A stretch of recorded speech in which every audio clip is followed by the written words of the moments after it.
मुख्यमंत्री बनने के पश्चात से उन्होंने इस पर विशेष बल दिया और जिस तरीके से जल गंगा अभियान को ग्राम पंचायत में के गांव के स्तर तक जाकर के काम किया गया, उसका प्रेजेंटेशन भी दिया गया और मुख्यमंत्री जी ने विशेष आह्वान किया है कि 25 से 30 जून तक हर ग्राम पंचायत में एक बड़ा वृहद आयोजन किया जाए और जो जल संरचनाओं का विकास हुआ है उनके बारे में चर्चा की जाए। वो अन्य जो कार्य बाकी रह गए हैं, जितने भी हैंडपम्प हैं, बावड़िया कुएँ हैं, पारंपरिक हमारे स्रोत हैं, इनके बारे में और जितने कार्य बाकी वो 30 जून के पहले पूर्ण कर लिए जाएं। इसमें जो अभी तक की आंकड़े प्राप्त हुए हैं, उन आंकड़ों में जल गंगा अभियान के ऊपर हमारे यहाँ देश के अंदर मध्य प्रदेश को तीसरा स्थान प्राप्त हुआ है और हमारे करीब करीब 10 जिले डिंडोरी, खंडवा तथा शहडोल फर्स्ट 10 डिस्ट्रिक्ट के अंदर देश के अंदर आए हैं तथा खंडवा तथा इंदौर नगरीय निकाय 2 देश के 10 नगरीय क्षेत्रों के अंदर से आए हैं। यह एक बहुत बड़ी उपलब्धि मध्य प्रदेश के अभियान को प्राप्त हुई है। इसी के साथ में किसान सम्मान निधि का हमारे प्रधानमंत्री नरेंद्र मोदी जी के द्वारा कलकत्ता से इसका सिंगल क्लिक से वितरण किया गया और हमारे यहाँ पर करीब 81 लाख किसानों को 240 करोड़ रुपए की निधि इसमें प्राप्त हुई है।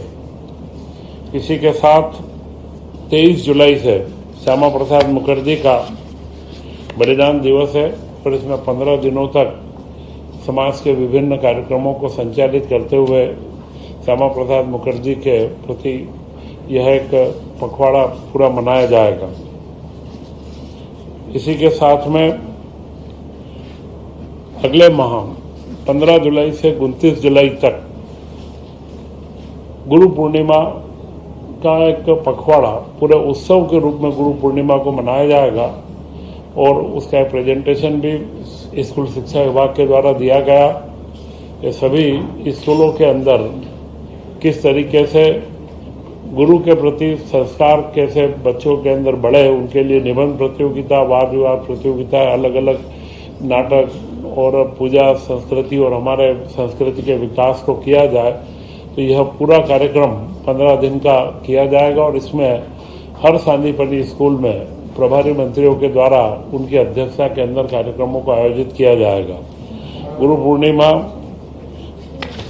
का समय और शिक्षकों के प्रति एक सम्मान प्रदर्शन करने का एक महत्वपूर्ण अवसर है। इसी के साथ में आज कैबिनेट के अंदर महत्वपूर्ण रूप से जो निर्णय लिए गए हैं,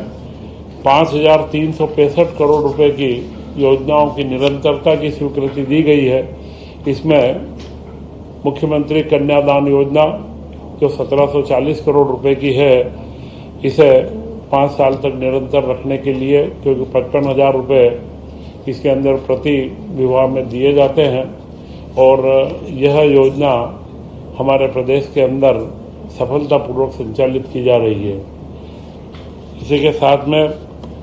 जो हमारे खाद्यान्न आपूर्ति के परिवहन व्यय की 3580 करोड़ रुपए की योजना, उसको भी इसमें स्वीकृति दी गई है।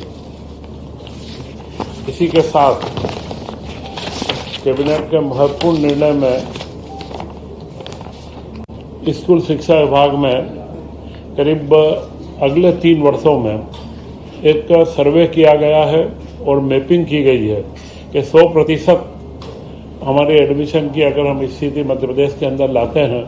तो कौन कितने स्कूल चाहिए और उनके आकलन के हिसाब से 315 स्कूलों को हाई स्कूल में उन्नत करना तथा 214 हायर सेकेंडरी के नए स्कूलों को उन्नत करने का एक कार्यक्रम डिसाइड हुआ है, जो 3 वर्षों के अंदर इस लक्ष्य को प्राप्त किया जाएगा और यह कैबिनेट के द्वारा इसमें करीब 635 करोड़ रुपए का व्यय स्वीकृत किया गया है। इसी के साथ किसान वर्ष जो मुख्यमंत्री जी डॉक्टर मोहन यादव जी ने 2025 को उद्योग वर्ष के रूप में मनाया था, जो 2026 हम किसान वर्ष के रूप में मना रहे हैं। इसमें किसानों को एक महत्वपूर्ण सौगात दी गई है कि